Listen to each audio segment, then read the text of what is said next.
다 같이 함께 하나님의 이름을 높이며 송무영신 예배의 자리로 나가도록 하겠습니다. 예수 사랑해요. 같이 함께 찬양하겠습니다.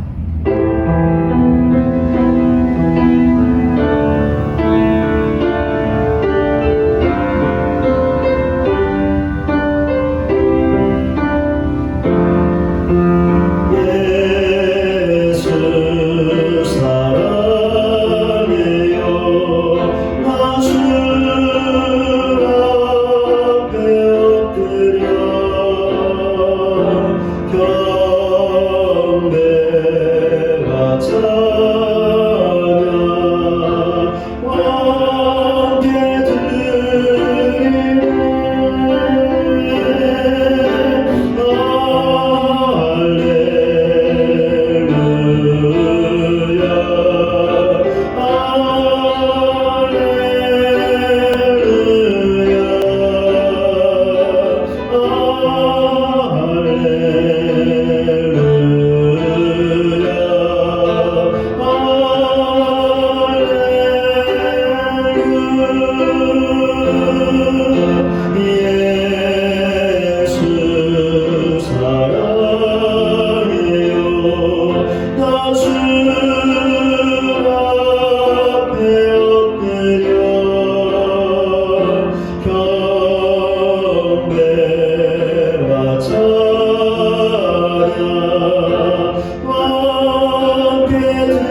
선포하라.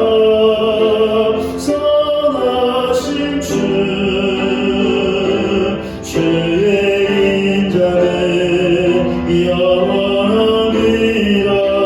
선포하라. 선하신 주 주의 인자는 영원함이라. 선포하라. 선포하라. 선하신 주 주의 인자는 영원함이라. 선포하라. 선하신 주 주의 인자는 영원함이라.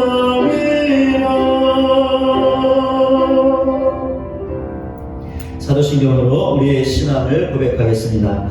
전능하사 천지를 만드신 하나님 아버지를 내가 믿사오며 그 외아들 우리 주 예수 그리스도를 믿사오니 이는 성령으로 잉태하사 동정녀 마리아에게 나시고 본디오 빌라도에게 고난을 받으사 십자가에 못 박혀 죽으시고 장사한 지 사흘 만에 죽은 자 가운데서 다시 살아나시며 하늘에 오르사 전능하신 하나님 우편에 앉아 계시다가 저리로서 산 자와 죽은 자를 심판하러 오시리라. 성령을 믿사오며 거룩한 공예와 성도가 서로 교통하는 것과 죄를 사하여 주시는 것과 몸이 다시 사는 것과 영원히 사는 것을 믿사옵나이다. 아멘.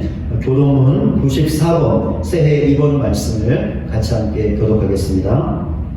찬송하리로다. 하나님 곧 우리 주 예수 그리스도의 아버지께서 그리스도 안에서 하늘에 속한 모든 신령한 복을 우리에게 주시되 곧 창세전에 그리스도 안에서 우리를 택하사 우리로 사랑 안에서 그 앞에 거룩하고 흠이 없게 하시려고 그 기쁘신 뜻대로 우리를 예정하사 예수 그리스도로 말미암아 자기의 아들들이 되게 하셨으니 이는 그가 사랑하시는 자 안에서 우리에게 거저 주시는 바 그의 은혜의 영광을 찬송하게 하려는 것이라. 우리는 그리스도 안에서 그의 은혜의 풍성함을 따라 그의 피로 말미암아 속량고 제사함을 받았느니라. 이는 그가 모든 지혜와 총명을 우리에게 넘치게 하사 그 뜻의 비밀을 우리에게 알리신 것이요 하늘에 있는 것이나 땅에 있는 것이 다 그리스도 안에서 통일되게 하려 하십니다.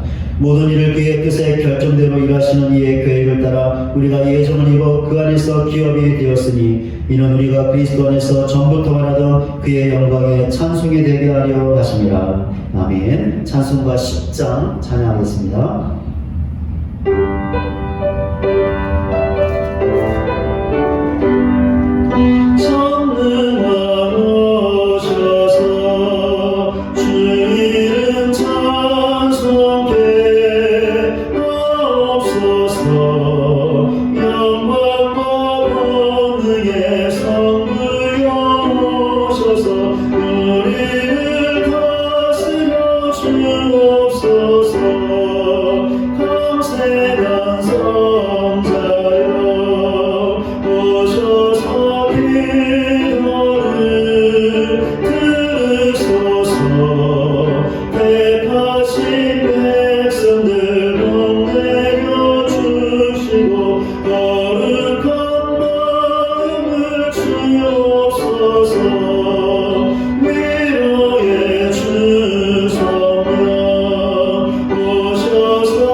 고현석 장로님께서 기도 인도해 주시겠습니다.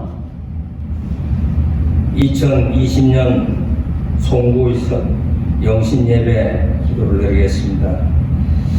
고마고 감사하신 하나님 아버지, 2020년을 지나게 하신 하나님의 은혜를 감사드립니다.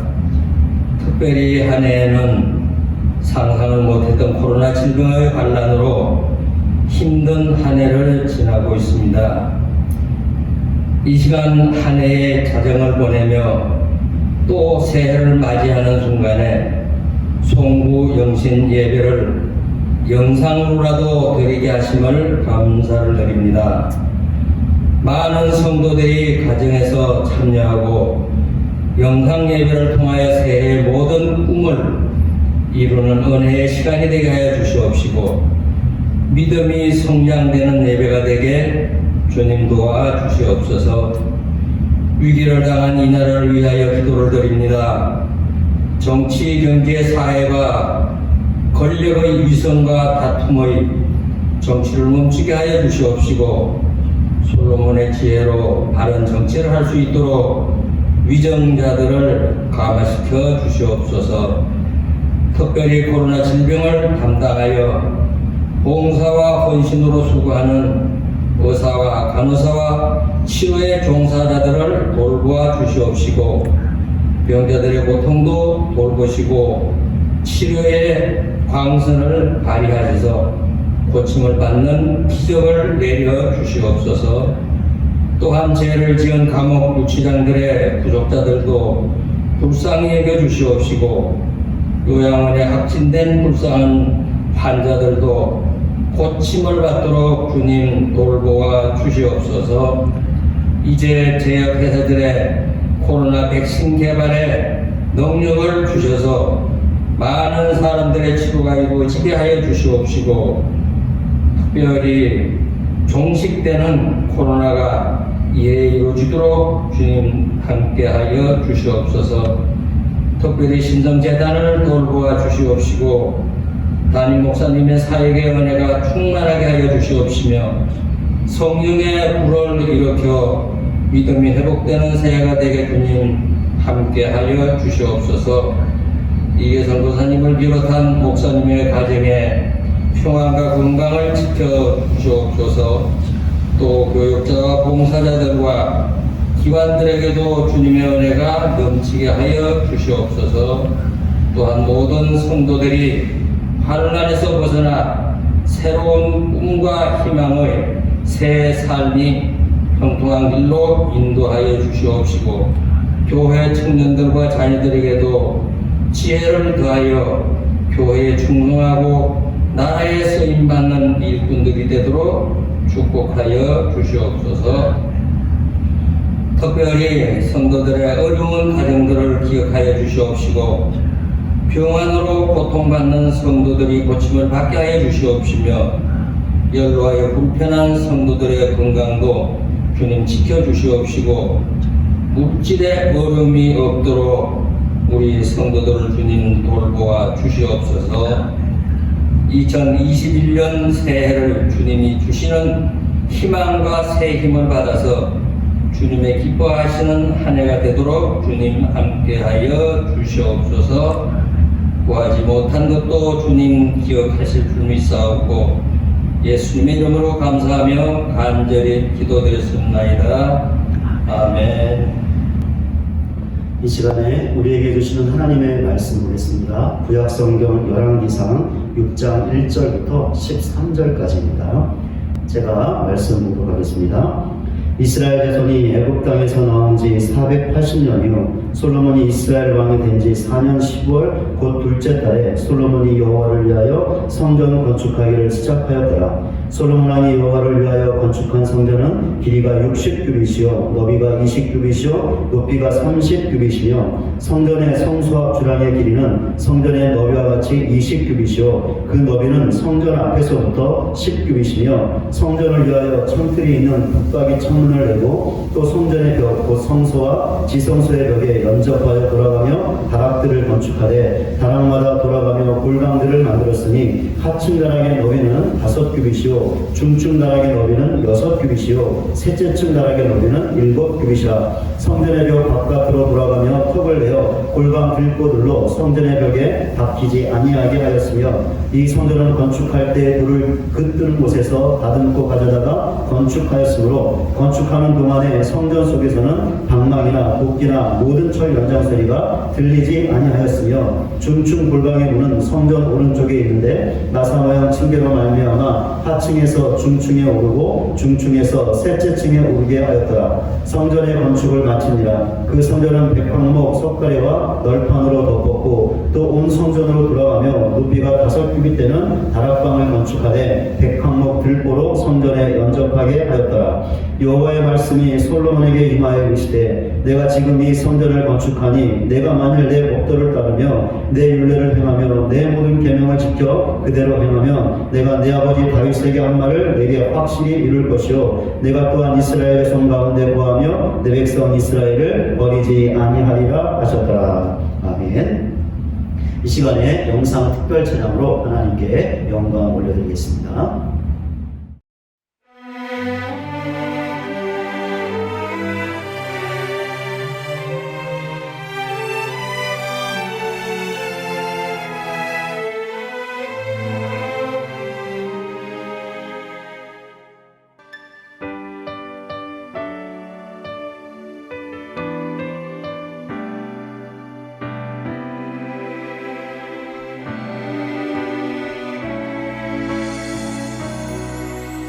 주님께 나아가네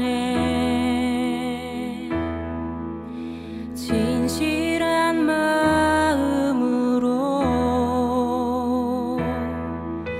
주님 앞에 모두 드러나네 마음의 소원들이 나의 뜻과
마지막 날입니다. 이 시간에 저희는 송구 영신 예배를 드리고 있습니다. 교회에서 함께 모여 예배를 드리지 못하지만 각 가정에서 가족과 함께 영상으로 예배를 드리고 있습니다. 한번 이 시간에 함께 예배하는 가족분들에게 사랑의 인사를 좀 나누었으면 좋겠는데요. 올 한 해 너무 많이 수고하셨습니다. 감사합니다. 사랑합니다. 축복합니다. 같이 한번 사랑의 인사 나누겠습니다. 올 한 해 너무 많이 수고하셨습니다. 감사합니다. 사랑합니다. 축복합니다. 아멘. 이 시간 각 가정에서 송구 영신 예배를 드리는 우리 모두에게 하나님의 크신 은혜와 복이 넘쳐나기를 또 주님의 이름으로 간절히 축원을 드립니다. 스페인 바르셀로나에 가면 유명한 건물이 하나 있습니다. 이 건물은 2005년도에 유네스코 세계문화유산으로 지정되기도 했고 하루 평균 1만 2천 명, 연간 450만 명이 찾는 관광 명소라고 합니다. 이 건물에 대한 놀라운 사실이 있는데 1882년부터 짓기 시작했는데 아직까지도 완공을 못하고 있다는 것입니다. 이유가 있는데 오직 기부금과 입장 수입만으로 건물을 짓고 있기 때문입니다. 아마 어떤 건물을 말하고 있는지 아실 분들은 아실 것 같은데요. 스페인의 전설적인 건축가였던 가우디의 작품인 사르다라 파밀리아입니다. 우리말로 번역하면 성가족 성당이라고 할 수 있습니다.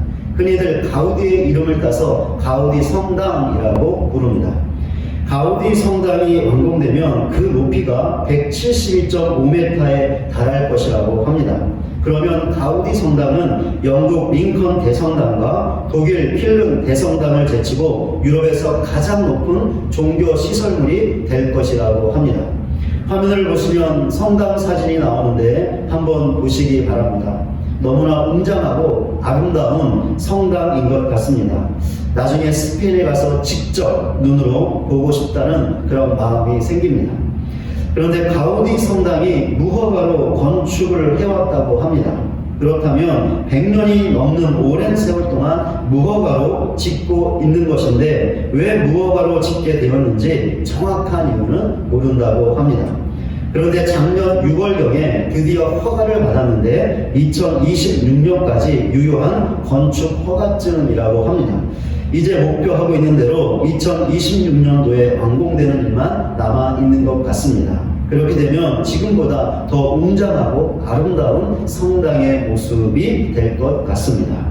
오늘 본문에도 건축에 관한 이야기가 나옵니다. 건축의 주인공은 솔로몬이었고 건축물은 하나님의 성전이었습니다. 본문의 내용을 통해서 우리가 얻을 수 있는 영적인 교훈이 있습니다. 두 가지입니다. 첫째, 솔로몬이 성전을 건축할 수 있었던 이유에 관한 것인데 하나님의 은혜 때문이었다라는 것입니다. 본문 1절을 보면 솔로몬이 언제 성전을 건축했는지 알 수 있는데 이스라엘이 애굽 땅에서 나온 지, 즉 출애굽한 지 480년 되는 해, 그리고 솔로몬이 이스라엘의 왕이 된 지 4년째 되는 해였습니다. 우리는 출애굽한 이스라엘 민족이 어떤 역사를 거쳐왔는지 성경을 통해서 너무나 잘 알고 있습니다. 출애굽한 이스라엘 민족은 광야에서 40년을 방황했습니다. 그렇게 방황하다가 출애굽 1세대는 모두 광야에서 죽음을 당했습니다. 그 후에 출애굽 2세대가 드디어 하나님께서 약속하신 가나안 땅에 입성했습니다. 그러나 그들은 그 땅을 얻기 위하여 전쟁을 치러야 했습니다. 그 이후에 이스라엘 민족은 사사시대를 맞이했습니다. 그런데 이 시기는 이스라엘 민족에게 암흑과도 같은 시기였는데 왜냐하면 그들이 정복하지 않고 남겨둔 이방 족속들에게 압제를 당했기 때문입니다. 이방 민족들의 압제로 인하여 이스라엘 민족은 말로 할 수 없는 고통을 당했습니다. 뿐만 아니라 이 시기에 이스라엘 민족은 윤리적으로, 종교적으로, 영적으로 깊은 타락의 구렁텅이에 빠지고 말았습니다. 그러나 한나가 기도를 통하여 낳은 아들 사무엘의 등장으로 이스라엘 민족은 사사시대의 영적 타락에서 벗어날 수 있었습니다. 더욱이 사무엘은 사울과 다윗을 왕으로 세워 사사시대를 끝내고 왕정시대를 새롭게 열었습니다. 사울은 왕이 되었지만 하나님의 말씀에 불순종함으로 그 자리를 끝까지 지키지 못하고 전쟁터에서 처참하게 죽음을 당했습니다. 사울의 뒤를 이어 다윗이 왕이 되었습니다. 그러나 다윗도 왕이 되기까지 많은 위기와 역경과 고난을 당해야 했습니다. 다윗은 이 모든 것을 이겨내고 이스라엘의 왕이 되었습니다. 왕이 된 다윗은 사울과 달리 하나님의 마음에 합한 자로서 성공한 왕이 되었습니다. 그리고 다윗의 뒤를 이어 그의 아들 솔로몬이 이스라엘의 왕이 되었습니다. 지금까지 출애굽한 이후에 480년이라는 이스라엘 민족의 역사에 대하여 너무나 간략하게 말씀을 드렸습니다. 그러나 이 긴 세월 동안 이스라엘 민족은 수많은 어려움과 위기와 고난을 경험했습니다. 애굽에서 고된 노동으로 고통을 당하기도 했고 심지어 민족의 씨가 말라버릴 위기도 당해야 했습니다. 광야에서 방황하다 죽기도 했고 전쟁의 고통과 비극을 감수해야 하기도 했고 이방 민족의 압제 때문에 고통을 당하기도 했습니다. 무엇보다 하나님과의 관계가 단절된 심각한 영적인 타락에 놓이기도 했습니다. 그러나 이스라엘 민족은 이 모든 것들을 견디어냈습니다. 참아냈고 이겨냈습니다. 그래서 솔로몬이 왕이 되는 날까지 오게 되었던 것입니다. 그럼 어떻게 해서 이스라엘 민족이 모든 어려움과 고난과 위기를 견딜 수 있었던 것일까요? 그 모든 것을 다 견뎌내고 솔로몬이 왕이 되는 날까지 올 수 있었던 것일까요? 더욱이 다윗 왕조가 세워지고 다윗과 솔로몬을 통하여 나라가 부강해지고 큰 평안과 번영을 누릴 수 있게 되었던 것일까요? 그리고 그 평안과 번영의 시기에 솔로몬이 하나님의 성전을 건축할 수 있었던 것일까요? 여러분은 이 물음에 무엇이라고 답을 하시겠습니까? 저는 하나님의 은혜라고 답을 할 것입니다. 우선 이스라엘 민족이 출애굽한 것부터가 하나님의 은혜였습니다. 왜 그렇습니까? 하나님께서 아브라함과 이삭과 야곱에게 하셨던 언약을 기억하사 이스라엘의 부르짖음을 들으시고 그들을 출애굽시키셨기 때문입니다. 더욱이 출애굽 과정에서 이스라엘 민족은 아무것도 하지 않았습니다. 모든 것을 하나님께서 행하셨죠. 그들을 이끌 지도자로 모세를 보내신 것도, 강팍해진 바로를 10가지 재앙으로 무너뜨린 것도, 홍해를 갈라 이스라엘을 애굽의 군대의 손에서 건지시고 애굽 군대를 바다에 수장시키신 것도 하나님께서 행하셨습니다. 그렇습니다. 이스라엘 민족이 한 것은 하나도 없었죠. 그들은 단지 하나님의 말씀대로 행할 뿐이었습니다. 그런데도 노예로 살던 고통의 땅 애굽에서 벗어날 수 있었습니다. 모든 것을 하나님께서 행하셨기 때문이죠. 그러니 출애굽 자체가 하나님의 은혜다라고 말씀을 드리는 것입니다.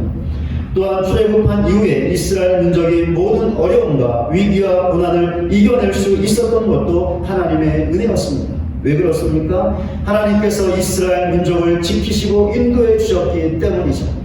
한 가지 예를 들면 이스라엘 민족이 광야에서 40년 동안 방황을 했지만 그 기간 동안에 먹을 것이 없어서 굶거나 입을 옷이 없어서 입지 못하거나 신을 신발이 없어서 맨발로 다닌 사람이 한 사람도 없었습니다. 이유가 무엇일까요? 하나님께서 이스라엘 민족에게 먹을 것과 입을 것과 신을 것을 주셨기 때문입니다. 그러니까 하나님께서 이스라엘 민족을 지키시고 보호하시고 인도해 주셨다라는 것이죠. 사실 이스라엘 민족이 그렇게도 많은 어려움과 위기와 고난을 겪었던 주된 원인이 있었습니다. 무엇이냐면 하나님의 말씀에 불순종하며 하나님께 반역을 행했기 때문이었습니다. 하나님께서 크신 은혜와 능력으로 이스라엘 민족을 출애굽시키셨습니다. 그리고 신이라는 시내산에서 그들과 언약을 맺으셨죠. 그렇다면 이스라엘 민족은 하나님의 말씀에 순종하며 그분만을 사랑하고 섬겨야 했습니다. 그런데 이스라엘 민족이 어떻게 행했습니까? 그 반대로 행했죠. 그러니까 하나님의 말씀에 순종한 것이 아니라 불순종했던 것이고 하나님만을 사랑하고 섬겼던 것이 아니라 다른 이방의 우상들도 사랑하며 섬겼던 것입니다. 그렇기 때문에 그들이 광야에서 방황하다가 죽었던 것이고 전쟁을 치러야 했던 것이고 이방 민족의 압제를 당해야 했던 것이고 영적인 깊은 타락에 빠져야 했던 것입니다. 그런데도 하나님께서 이스라엘 민족에게 어떻게 하신 줄 아십니까? 그들을 버리지 않으셨죠. 그들을 향한 당신의 사랑을 거두지 않으셨습니다. 끝까지 그들을 붙잡아 주셨고 그들을 사랑하셨죠. 물론 중간중간 이스라엘 민족의 죄에 대하여 진노도 하셨고 징계를 내리시기도 하셨습니다. 그러나 그것은 그들을 다시금 바른 길로 이끌기 위한 것이었지 절대로 그들을 버리시려고 했던 것이 아니었습니다. 한 가지 예를 들어 보겠습니다. 모세가 가나안 땅에 12명의 정탐들을 보냈습니다. 그들은 돌아와서 자신들이 정탐한 모든 것을 보고했습니다. 그때 그들의 보고가 두 갈래로 갈라졌습니다. 한 갈래는 10명의 정탐들이 했던 부정적인 보고였는데 이스라엘 민족이 가나안 민족을 이길 수 없다고, 그러니 그 땅을 차지할 수 없다는 것이었습니다. 다른 갈래는 2명의 정탐들이 했던 긍정적인 보고였는데 이스라엘 민족이 가나안 민족을 이길 수 있다고, 그러니 그 땅을 차지할 수 있다는 것이었습니다. 그런데 이스라엘 민족이 부정적인 보고에 크게 영향을 받았죠. 그리하여 모세 말고 또 다른 지도자를 세워 다시 애굽으로 돌아가자는 절대로 하나님 앞에서 해서는 안 될 불신앙적인 말을 내뱉고 말았습니다. 그때 여호수아가 다시 한번 일어나서 이스라엘 민족에게 열변을 토하죠. 가나안 민족은 우리의 밥이라고, 그러니 우리가 그들을 이길 수 있으니 두려워하지 말고 그 땅을 차지하자라는 믿음의 말이었습니다. 그러나 이미 불신앙에 빠져버린 이스라엘 민족에게 여호수아의 말이 들리지 않았죠. 그렇기에 이스라엘 민족이 돌을 들어서 긍정적인 보고를 했던 여호수아와 갈렙 두 사람을 돌로 쳐서 죽이려고 했습니다.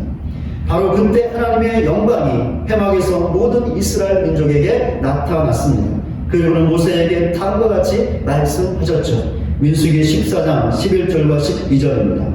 이 백성이 어느 때까지 나를 멸시하겠느냐? 내가 그들 중에 많은 이적을 행하였으나 어느 때까지 나를 믿지 않겠느냐? 내가 전염병으로 그들을 쳐서 멸하고 내게 그들보다 크고 강한 나라를 이루게 하리라. 하나님께서 모세에게 무엇이라고 말씀하셨습니까? 전염병으로 이스라엘 민족을 쳐서 멸하실 것이라고 하셨습니다. 그리고는 모세에게 이스라엘 민족보다 크고 강한 나라를 이루게 할 것이라고 하셨습니다. 그런데 하나님께서 이 말씀대로 하지 않으셨습니다. 그러니까 이스라엘 민족을 멸하지 않으셨다는 것이죠. 이유가 무엇인지 아십니까? 모세가 이스라엘 민족을 위하여 그들의 죄를 사해달라고 간절하게 중보했기 때문입니다. 만약에 하나님께서 모세의 중보를 듣지 않으셨다면, 그래서 이때 이스라엘 민족을 멸망시키셨다면, 그래서 또 다른 민족을 하나님의 백성으로 삼으셨다면 이 사건 이후에 이스라엘 민족의 역사는 없었을 것입니다. 그러나 하나님께서 이스라엘 민족의 죄를 사해 주셨습니다. 그래야 그들이 계속 존재할 수 있게 하셨습니다. 바로 이것이 하나님의 은혜인 것이죠. 그리고 이 은혜 때문에 이스라엘 민족이 그들의 죄와 그것에 따른 위기와 어려움과 고난이 있었지만 그 모든 것을 극복할 수 있었고, 그 결과 솔로몬 시대까지 올 수 있게 되었던 것입니다. 그리고 솔로몬이 번영과 평화의 시기에 하나님을 위한 성전까지 건축할 수 있었던 것입니다. 그러니 솔로몬이 성전을 건축할 수 있었던 이유가 무엇이었습니까? 하나님의 은혜였죠. 하나님께서 오직 하나님의 은혜로 이스라엘 민족을 출애굽시키셨기 때문에, 또한 그들의 죄악에도 불구하고 그들을 용서하시며 지켜주시고 인도해 주신 하나님의 그 은혜 때문에 솔로몬이 성전을 건축할 수 있었던 것입니다. 지금 송구 영신 예배를 드리고 있는 우리들 가운데 예수 믿고 구원받은 이후에 오랜 세월을 살아오신 분들이 계십니다. 저도 모태 신앙이지만 제가 예수님을 인격적으로 만나고 예수님을 구주로 영접했을 때가 중3 때였습니다. 그리고 지금 50이 조금 넘었으니 저도 예수 믿은 이후에 오랜 세월을 살았다라고 할 수 있을 것 같습니다. 저나 여러분이나 그동안 살아왔던 오랜 세월을 돌아보면 어떻습니까? 정말이지 많은 일들이 있지 않았습니까? 행복하고 기쁜 일도 있었고, 슬픈 일도 있었고, 마음 아픈 일도 있었고, 정말 힘들고 어려운 일도 있었고, 위기의 순간도 있었고, 고난도 있었습니다. 그런데 우리는 그 모든 것을 견디며 지금까지 살아왔습니다. 또한 지금 살아있으면서 하나님께서 주신 것들을 누리고 있습니다. 더욱이 우리는 코로나19 때문에 더 힘겹고 어려운 한 해를 보냈죠. 그런데도 우리가 올 한 해도 견디며 살아냈습니다. 그럼 우리가 어떻게 해서 지나온 모든 세월을 견디며 지금까지 살아올 수 있었을까요? 더욱이 하나님께서 주신 것들을 누릴 수 있었을까요? 오늘 본문이 바로 이 물음에 관련하여 우리에게 영적인 교훈을 주고 있는 것입니다. 무엇이죠? 하나님의 은혜 때문이라는 것입니다. 우리는 하나님의 은혜 때문에 예수 믿고 구원받은 이후에 지금까지 살아오고 있고 하나님께서 주신 것들을 누리고 있습니다. 그러니 하나님께 더욱더 감사하는 우리 모두가 되시기를 바랍니다. 또한 이 은혜를 주신 하나님을 더욱더 의지하시기를 바랍니다. 왜 그렇습니까? 하나님께서 지금까지 해오셨던 것처럼 우리가 살아갈 앞으로의 모든 날에도, 그러니까 우리가 죽어서 천국 가는 그날까지 우리에게 동일한 은혜를 베풀어 주실 것이기 때문입니다. 그러니까 하나님께서는 앞으로 우리가 사는 모든 날 동안에도 변함없이 우리와 함께 하신다라는 것이죠. 그러면서 기쁨과 행복의 때에는 우리가 그것들을 마음껏 누릴 수 있게 해 주실 것이고, 슬픔과 아픔의 때에는 우리를 위로하시며 격려해 주심으로 우리의 눈에서 눈물을 닦아 주신다는 것입니다. 우리가 지쳐 있을 때에는 하늘의 힘을 주실 것이고, 우리에게 어려움과 위기가 닥쳤을 때에는 우리를 도우시고 건져주시고 구원해 주신다라는 것입니다. 그렇습니다. 하나님은 앞으로도 계속해서 우리를 지키시고 인도하시고 보호해 주실 것입니다. 그러면서 우리가 해왔던 것처럼 모든 것을 견디고 이기게 하실 것입니다. 끝까지 우리를 붙잡아 주실 것입니다. 결국은 우리는 끝까지 믿음을 지킬 것이며 최종적으로 천국에 가서 하나님께서 주신 말로도 할 수 없는 놀라운 은혜와 복과 영광을 누리게 될 것입니다. 그곳에서 우리는 이 놀라운 은혜를 주신 하나님을 기뻐하며 하나님을 찬송하며 예배하며 큰 영광을 돌리게 될 것입니다. 이런 사실을 확고하게 믿는 우리 모두가 되시기를 바랍니다. 그래서 이 믿음으로 더욱더 하나님을 의지하고 신뢰하여 우리에게 주어진 앞으로의 삶도 우리가 과거에서부터 지금까지 해왔던 것처럼 하나님의 은혜, 오직 하나님의 은혜로 살아갈 수 있는 저와 여러분 모두가 되시기를 주님의 이름으로 간절히 소원합니다. 본문을 통해서 얻을 수 있는 두 번째 영적인 교훈입니다. 솔로몬과 이스라엘 민족의 복과 안전이 성전에 달려있는 것이 아니라 순종에 달려있다라는 것입니다. 솔로몬은 오직 하나님의 은혜로 성전을 건축하게 되었습니다. 오늘 본문이 바로 이것에 관한 것인데, 특별히 성전 외부 공사에 대한 내용입니다. 성전의 전체적인 규모가 본문 2절에 나와 있습니다. 솔로몬 왕이 여호와를 위하여 건축한 성전은 길이가 60규빗이요 너비가 20규빗이요 높이가 30규빗이며, 여기 나오는 규빗은 길이에 대한 단위인데 요즘 단위로 하면 대략 0.45m입니다. 그렇다면 성전의 길이는 대략 27m, 너비는 대략 9m, 높이는 대략 14m 정도가 되었습니다. 당시 이방의 신전들과 현대 건물을 기준으로 비교해 본다면 솔로몬이 지었던 성전의 규모가 그렇게 크지 않았음을 알 수 있습니다. 본문 3절부터 10절까지에는 성전의 구조가 좀 더 구체적으로 나와 있습니다. 우선 성전은 크게 성소와 지성소로 구분되었습니다. 지성소에는 하나님의 언약궤가 있었습니다. 성전의 성소 앞에는 주라, 즉 현관이 만들어졌습니다. 그리고 성전을 위해서 창틀이 있는 붙박이 창문도 만들어졌습니다. 또한 성전벽 주위로 다락들이 모두 3층으로 건축되었는데 다락마다 돌아가며 골방들이 만들어졌습니다. 3층의 다락들 사이는 나사 모양의 층계로 연결되어서 각 층을 오르고 내리고 할 수 있었습니다. 최종적으로 성전은 백항목 석가래와 널판으로 덮어졌습니다. 성전의 지붕으로 보면 될 것 같습니다. 성전의 건축 과정에서 한 가지 특이한 점이 있는데 본문 7절에 나와 있습니다. 성전을 건축하는 내내 성전 안에서 방망이나 도끼나 철 연장 소리가 들리지 않았다라는 것입니다. 이유가 있었는데 성전 건축에 필요한 돌들이 채석장에서 이미 다듬어져 왔기 때문이었습니다. 이런 사실은 성전을 건축할 때 얼마나 하나님을 경외하는 마음으로 지었는지 알 수 있게 하는데, 하나님께서 거하시는 성전을 만드는 것이기 때문에 철 연장 소리 같은 시끄러운 소리가 나지 않게 했던 것이죠. 그러니까 성전 건축에 참여했던 일꾼들조차도 성전 안에서 시끄러운 소리가 나지 않게 최대한 조심하며 경건하게 성전을 지었던 것입니다. 그런데 성전의 전체적인 구조가 글로 기록되어 있기 때문에 잘 이해되지 못할 수 있습니다. 그래서 그림을 보는 것이 필요한데 인터넷에 검색해보면 성전 그림들이 잘 나와 있습니다. 한번 검색해서 보시면 도움이 되실 것 같습니다. 솔로몬이 성전 외부 공사를 마쳤을 때 하나님께서 그에게 하신 말씀이 있었습니다. 본문 12절과 13절입니다. 내가 지금 이 성전을 건축하니 내가 만일 내 법도를 따르며 내 율례를 행하며 내 모든 계명을 지켜 그대로 행하며 내가 내 아버지 다윗의 양날을 내게 확실히 이룰 것이요 내가 또한 이스라엘 자손 가운데 거하며 내 백성 이스라엘을 버리지 아니하리라 하셨더라. 하나님께서는 솔로몬에게 아버지 다윗에게 한 말을 확실히 이룰 것이라고 말씀하셨는데 이 말씀은 하나님께서 다윗에게 그의 왕조가 영원히 보존될 것이라고 했던 약속이었습니다. 하나님께서 바로 이 약속을 솔로몬에게 재차 말씀하셨던 것이죠. 또한 하나님께서는 솔로몬에게 자신이 이스라엘 백성 가운데 거할 것이고 그들을 버리지 않을 것이라고 말씀하셨습니다.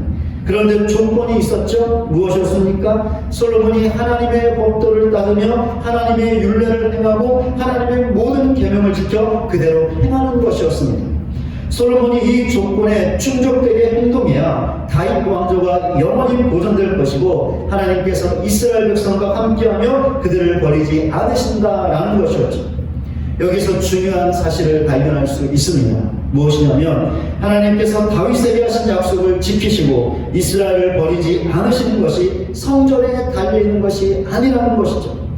만약에 이것이 성전에 달려 있었다면 하나님께서 솔로몬에게 하셨던 말씀은 달라졌을 것입니다. 아마 이런 말씀이 되었을 것입니다.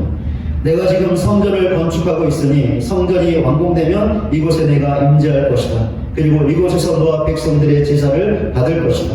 만약에 너와 백성들이 이곳에서 나를 잘 제사하기만 하면 내가 너의 아버지 다윗에게 했던 약속을 지킬 것이고 이스라엘을 떠나지 않고 버리지 않을 것이다.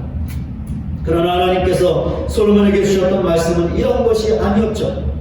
그러니까 다윗 왕조가 영원히 보존되고 하나님께서 이스라엘을 버리지 않으시는 것이 성전에 달려있지 않았다라는 것입니다. 물론 하나님께서 성전에 임재하실 것입니다. 그리고 성전에서 백성들의 제사를 받아 주실 것입니다. 그러나 이것 때문에 하나님께서 다윗에게 하셨던 약속을 지키시고 이스라엘을 버리지 않는 것이 아니었습니다. 성전보다 중요했던 것이 있었는데 바로 하나님의 율례와 법도였습니다. 하나님의 말씀이었죠. 그렇게 솔로몬이 하나님의 율례와 법도에 순종해야 했던 것이고 백성들도 그렇게 해야 했던 것입니다. 이런 사실은 우리에게도 동일하게 적용될 수 있습니다. 우리도 하나님께서 우리에게 약속하신 복과 은혜를 받는 것이 교회라는 건물에 달려있는 것이 아니라는 것입니다. 그러니까 교회 와서 예배를 드리고 기도하고 전도하고 봉사하는 것에 달려있지 않다라는 것이죠. 그럼 어디에 달려있는 것일까요? 하나님의 말씀과 그 말씀의 순종 여부에 달려있다는 것입니다. 물론 교회에서 하나님을 예배하는 것은 너무나 중요한 것이며 우리가 마땅히 해야 할 것입니다. 교회에서 기도하는 것도 봉사하며 전도하는 것도 마찬가지이죠. 그런데 중요한 것은 하나님의 말씀에 순종하는 삶이 동반되어야 한다는 것입니다. 그러니까 우리가 하나님의 말씀에 순종하는 삶을 살면서 하나님을 예배해야 한다는 것이고 하나님께 기도해야 하고 교회를 위해 봉사하고 복음을 전해야 한다는 것이죠. 그럴 때 우리에게 하나님의 은혜와 복이 임하게 되는 것입니다. 그러니 우리가 하나님의 말씀에 순종하지 않으면서 교회 와서 하나님을 예배하고 하나님께 기도하고 봉사하고 전도한다고 한들 그것도 열심히 한 주도 버리지 않고 그렇게 한다 한들 이것들이 우리를 지켜주지 못할 것이며 우리에게 하나님의 은혜와 복을 가져다 주지 못할 것입니다. 우리에게 하나님의 은혜와 복을 보장하는 것은 하나님의 말씀에 순종하는 것입니다. 이런 사실을 반드시 알고 마음판에 새기는 우리 모두가 되시기를 바랍니다. 그래야 더욱더 하나님의 말씀에 순종하는 삶을 사시기 바랍니다. 그 삶과 함께 교회에서 하나님을 예배하시기 바랍니다. 교회에서 하나님께 기도하고 봉사하고 섬기시기를 바랍니다. 그러면 하나님께서 우리에게 복과 은혜를 주실 것입니다. 이것은 하나님의 분명한 약속입니다. 그러니 하나님의 말씀에 순종하고 하나님께서 약속하신 복과 은혜를 받아 누리는 저와 여러분 모두가 되시기를 주님의 이름으로 간절히 소원합니다. 말씀을 맺겠습니다. 우리는 지금 송구영신 예배를 드리며 지난 한 해를 보내고 새해를 맞이했습니다. 이 순간에 은혜와 순종이라는 말을 마음 깊이 새기시기를 바랍니다. 그리하여 지금까지 살아온 것이 전적으로 하나님의 은혜인 것을 알고 그 은혜를 주신 하나님께 감사하고 그 하나님을 전적으로 의지하는 삶을 살 것을 결단하며 새해를 맞이하시기 바랍니다. 또한 하나님의 말씀에 순종하는 것만이 우리에게 하나님의 은혜와 복을 보장한다는 것을 알고 하나님의 말씀에 순종하겠다는 결단으로 새해를 맞이하시기를 바랍니다. 그 결단대로 새해의 삶을 살아가시기 바랍니다. 그리하여 올해도 오직 하나님의 은혜로 우리의 삶을 살아가고 하나님께서 주시는 복과 은혜를 충만히 받아 누리는 저와 여러분 모두가 되시기를 주님의 이름으로 간절히 축원을 드립니다. 찬송가 50장 부르시면서 준비하신 예물 신년 감사헌금 하나님께 올려드리겠습니다. 찬송가 50장입니다.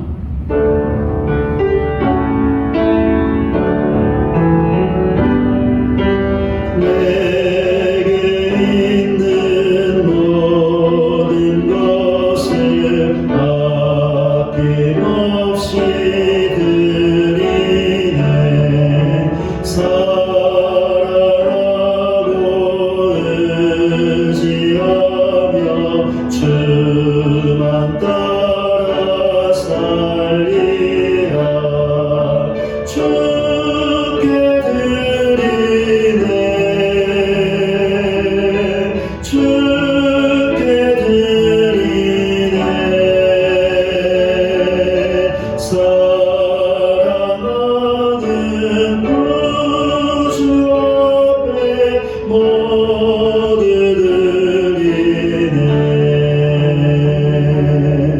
내게 있는 모든 것을 겸손하게 드리네. 세상 욕심 멀리하니 나를 받아주소서. 주께 드리네. 주께 드리네. 사랑하는 구주 앞에 모두 드리네. 내게 있는 모든 것을 주를 위해 드리네. 주의 성령 충만하게 내게 내려주소서. 주께 드리네. 주께 드리네. 사랑하는 구주 앞에 모두 드리네. 아멘. 드린 예물 위해서 하나님께 기도하겠습니다. 하나님 아버지, 하나님의 은혜와 사랑을 감사합니다. 송구영신 예배를 드리며 또 하나님께 귀한 예물 드리게 하시니 참으로 감사를 드립니다.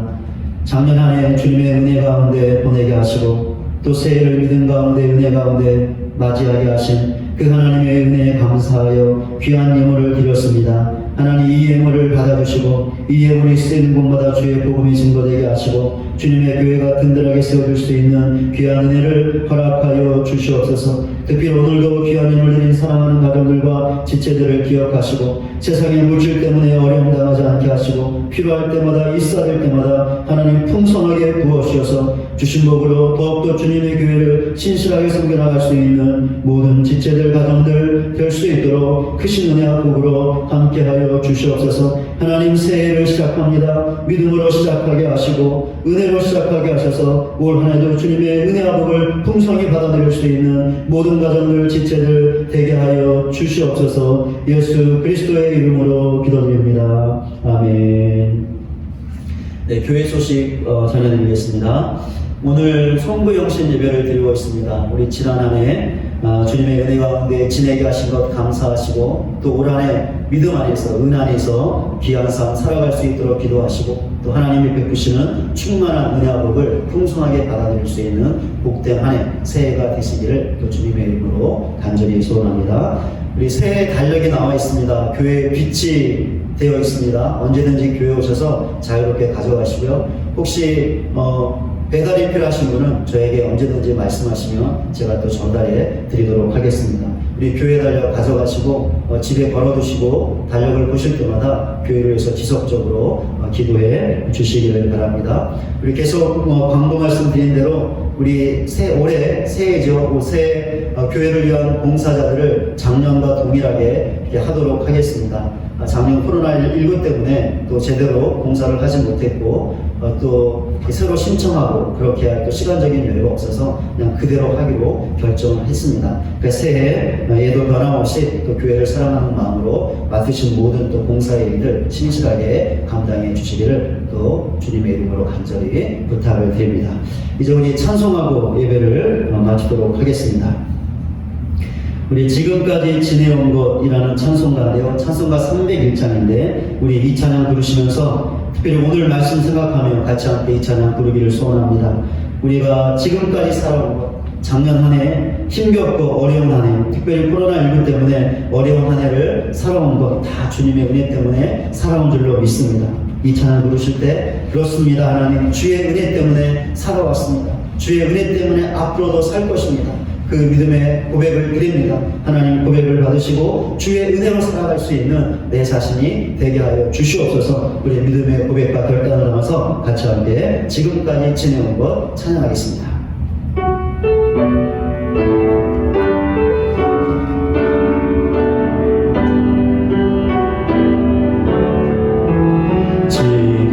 지금까지 지내온 것 주의 크신 은혜라 한이 없는 주의 사랑 어찌 이름 말하랴 자나깨나 주의 손이 항상 살펴주시고 모든 일을 주 안에서 평통하게 하시네. 몸도 마음도 연약하나 세임받아 살았네. 물붓듯이 부시는 주의 은혜 족하다. 사랑 없는 거리에나 험한 산길 헤맬 때 주의 손을 굳게 잡고 찬송하며 가리라. 주님 다시 배울 날이 날로 다가와 무거운 짐 주께 맡겨 벗을 날도 멀잖네. 나를 위해 예비하신 고향집에 돌아가 아버지의 품 안에서 영원토록 살리라. 2절입니다. 몸도 마음도 연약하나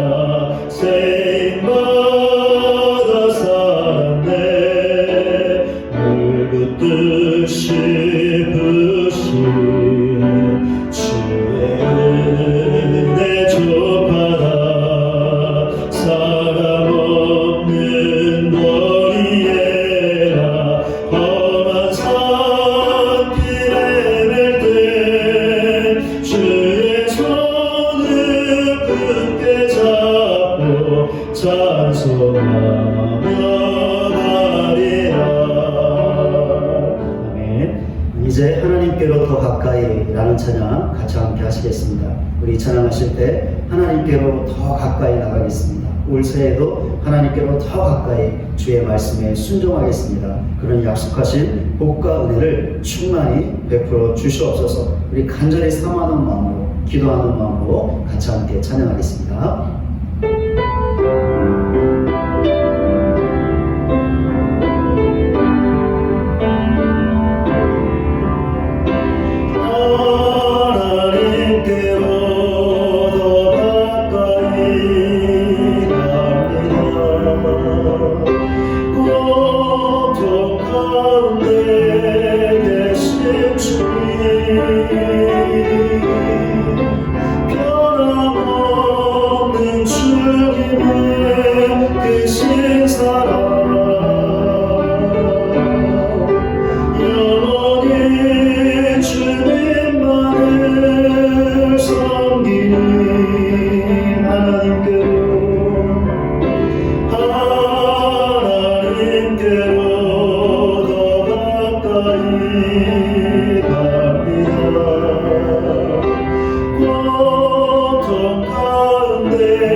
기도하실 때 지금까지 살아온 것 하나님의 은혜입니다. 하나님의 은혜 때문에 모든 것 견디며 살아왔습니다. 올 새해에도 하나님의 은혜로 살아갈 줄로 믿습니다. 하나님의 은혜 때문에 우리에게 있는 모든 것들 견디며 이겨내며 살아갈 줄로 믿습니다. 그러니 은혜로 살아갈 수 있는 우리 모두가 되게 하여 주시옵소서. 내 자신이 되게 하여 주시옵소서. 간절하게 기도하시고 또 주의 말씀에 순종하겠습니다. 주의 말씀에 순종하겠습니다. 하나님께로 더 가까이 나가겠습니다. 그러니 약속하신 복과 은혜를 충만히 베풀어 주시옵소서. 올 한해 그 은혜와 복을 충만히 누릴 수 있는 내 자신 되게 하여 주시옵소서. 오늘 말씀 생각하며 같이 함께 기도하며 하나님 앞으로 나가겠습니다. 기도하겠습니다. 하나님 아버지, 하나님의 은혜와 사랑을 감사합니다. 오늘도 주님께서 주신 말씀 붙잡고 기도할 수 있게 하시니 그 은혜와 사랑을 진실로 감사를 드립니다. 아버지 하나님, 지금까지 살아온 것 하나님의 은혜 때문인 줄로 믿습니다. 하나님의 은혜가 있었기에 지금까지 살아온 줄로 믿습니다. 아버지 하나님, 이 믿음을 가지고 이 시간에 기도하오니 올 새해에도 변함없이 이 믿음을 가질 수 있는 우리 모두가 되어줄 수 있도록 주장하시고 이 믿음으로 살아갈 수 있는 저희 모두가 되어줄 수 있도록 크신 은혜로 함께하여 주시옵소서. 올 새해에도 하나님의 은혜로 살아가는 우리 모두가 되게 하여 주시옵소서. 그러하니 하나님 은혜를 주시옵소서. 충만한 은혜를 베풀어 주시옵소서. 그러하여 주신 은혜로 우리의 주어진 모든 것들을 살아갈 수 있도록 인도하시고 특별히 힘겹고 어렵다 할지라도 모든 것 이겨내며 견디며 살아나갈 수 있는 올 한해의 삶이 되어줄 수 있도록 크신 은혜로 함께하여 주시옵소서. 또 하나님 올 한해의 삶을 살아갈 때 더 하나님께 가까이 나가며 하나님 말씀에 순종할 수 있는 우리 모두가 되게 하여 주시옵소서. 그리하여 약속하신 복과 은혜를 충만히 받아들일 수 있는 올 한해의 새해의 삶이 되어줄 수 있도록 크신 은혜로 함께하여 주시옵소서. 하나님께로 더 가까이 나가겠습니다. 주의 말씀에 순종하겠습니다. 그러하니 약속하신 복과 은혜를 베풀어 주시옵소서. 그것을 충만하게 받아들일 수 있는 복된 새해가 되어줄 수 있도록 크신 은혜로 함께하여 주시옵소서. 하나님 도와주시옵소서. 이 귀한 믿음의 삶을 살아갈 수 있는 우리 모두가 되어줄 수 있도록 크신 은혜로 함께하여 주시옵소서. 하나님 도와주시옵소서. 하나님께로 더 가까이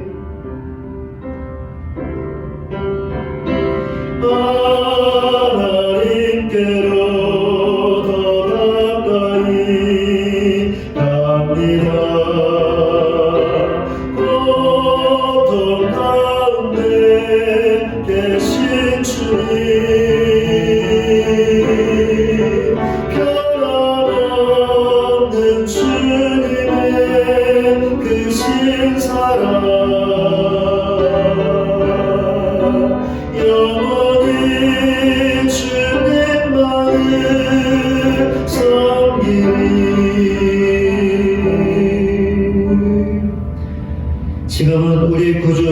그리스도의 은혜와 하나님 아버지의 다함이 없는 사랑과 성령님의 감화감동 변화시키시는 능력이 오늘 송구영신 예배를 드리며 은혜와 순종이라는 말을 마음 깊이 새기고 새해에도 하나님의 은혜로 살 것과 하나님의 말씀에 순종할 것을 결단하여 하나님의 복과 은혜를 누릴 것을 소망하며 예배 자리를 떠나는 우리 모두 위에 이제로부터 영원토록 함께 계실지어다. 아멘.